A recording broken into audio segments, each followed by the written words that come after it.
ठीक बात है। एक बार फिर से भूपेन जी का रुख कर लेते हैं। भूपेन जी, एक वक्त था, दिनेश जी ने जिसकी तरफ इशारा किया, अक्षर से मैं उसे शायद कोट नहीं कर पाऊं, लेकिन उनके मर्म तक पहुंच गया मैं, कि जो वोट बैंक था आपका, ट्राइबल था आपका, दलित था आपका, ये जो वोट बैंक जो आपका था, ये स्लिप हुआ। इसे खींचने के लिए इस बार की भी जो कवायद, कई जगह तो ये हुआ, ग्वालियर सिंबल में आपको भी रटा होगा कि कई जगह कांग्रेस तीसरे नंबर पर, कई जगह बीजेपी तीसरे नंबर पर, बसपा ने माहौल बना लिया। तो ये सब खींचने की कवायद तो नहीं है कहीं? ये एक बार फिर से उन लोगों को जोड़ लेना जो चिन्हित हैं, वीडियो को फिर परे रखिए आप, मैं वीडियो पे बात नहीं कर रहा हूं, उन लोगों को जोड़ लेना जो चिन्हित हैं इस तरह के भड़काऊ बात कहने के लिए। ये पहली बात मैं आपसे कह दूं कि इस वीडियो की प्रामाणिकता ना आप स्वीकार करने तैयार हैं, ना बीजेपी स्वीकार करने तैयार है, ना हमारे दिनेश जी स्वीकार करने तैयार हैं, तो मेरा इस पे अब टिप्पणी करना व्यर्थ होगा। लेकिन जो है दूसरी बात जो आपने उठाई है, उस विषय पे मैंने स्पष्ट रूप से आपसे ये कहा कि कांग्रेस पार्टी हमेशा एक सम्यक समाज के विचार को लेकर आगे बढ़ी है, और उसने भले ही राजनीतिक कीमत चुकाई हो, लेकिन उसने समाज में कभी जो है जो सबको लेकर चलने की राजनीति को कभी उसने त्यागा नहीं। हमने छोटे से लेकर बड़े तक श्रेष्ठता अश्रेष्ठता की राजनीति को हमने हमेशा नकारा है, और उस राजनीति पर हम आगे बढ़ रहे हैं, इसकी हमने कीमत चुकाई है।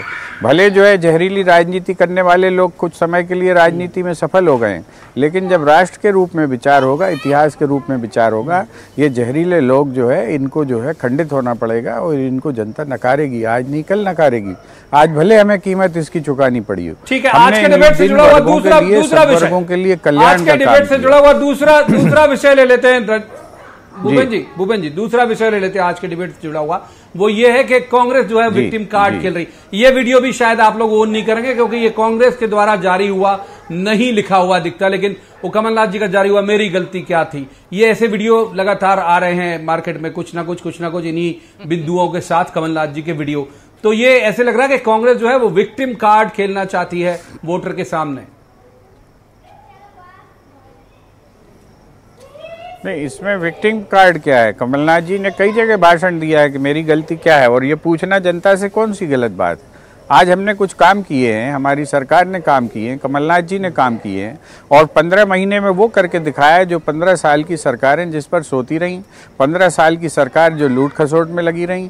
आपसे मैं पूछना चाहता हूं कि बोले हिम्मत के साथ ये साहस से बयान क्यों नहीं देते शिवराज सिंह जी कि उन्होंने कितनी शासकीय गौशालाएं बनाई 15 साल में। कमलनाथ जी ने तो 1000 बना दी, इसका सबूत जो है उनकी खुद की सरकार दे चुकी है। क्यों नहीं हिम्मत से कहते हैं वो कि 27 लाख किसानों का कर्जा माफ हुआ है कि नहीं हुआ है? क्यों गोल गोल यहाँ और वहाँ की बात करते हैं? जब झूठ बोला जाता है तो कई चीज़ों को में लपेट कर बोला जाता है। आज से शिवराज सिंह जी में हिम्मत नहीं है, साहस नहीं है, वो बोले कि साहब कोई बजट में हमने धन की व्यवस्था नहीं करी थी, जो झूठ बाहर आकर बोलते हैं। हम उनको जो है विधानसभा की बजट की किताबें उनके सामने रख देंगे।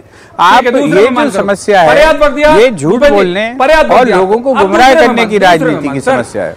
अब तो पूरा कांग्रेस का मंच हो जाए। रजनीश अग्रवाल जी का रुख कर लेते हैं। रजनीश जी, ये दो चीजें, एक तो ये कि जहर फैलाने की राजनीति करने का की जिम्मेदारी कांग्रेस ने के बकौल कांग्रेस आपके पास है, ये आरोप है आपके ऊपर। और दूसरा, इस तरह के जो वीडियो आ रहे, बिल्कुल दूंगा भाई। दूसरा, ये जो वीडियो वायरल हो रहा है इस तरह के विक्टिम कार्ड वाले, उस पर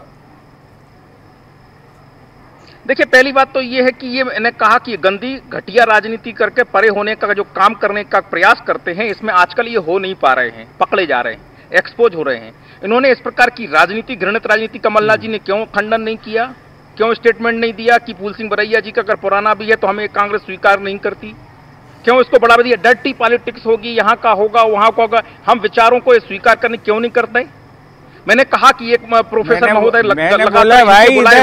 मैं प्रतिनिधि हूँ पार्टी का, विश्वविद्यालय में मैं पार्टी का प्रतिनिधि हूँ, मैं बोल रहा हूँ, बढ़ावा देते रहे, और इसीलिए लंबे समय तक ये इस प्रकार की आप नाम लेने तैयार हो जिन्होंने यूपी में भाषण दिया था कि हम कब्र से निकाल कर बलात्कार करेंगे? जवाब दीजिए, उनका नाम बताइए, कौन थे वो नेता तुम्हारे? भूपेन जी जरा सुन लो, जवाब दीजिए, उनका नाम बताइए भाई। जरा सुन लो, बीच में नहीं बोलता मैं, बीच में नहीं बोलता। भूपेन जी, उन्होंने नाम बताइए उन नेता का आपके जिन्होंने ये बयान दिया था। अरे चुप रहा करो भूपेन जी, बीच में मत बोला करो, मैं नहीं बोलता। बीच में अच्छा नहीं लगता, आप बड़े बुजुर्ग नेता अरे हैं, नाम मेरा बता सम्मान दो है, उनका, मैं हम आपको चुप ही रहेंगे। हम तो समझता नाम हूं। सुनना चाह रहे हैं तुम्हारी जुबान से। कितने न्याय प्रिय हो, ये बताओ जरा।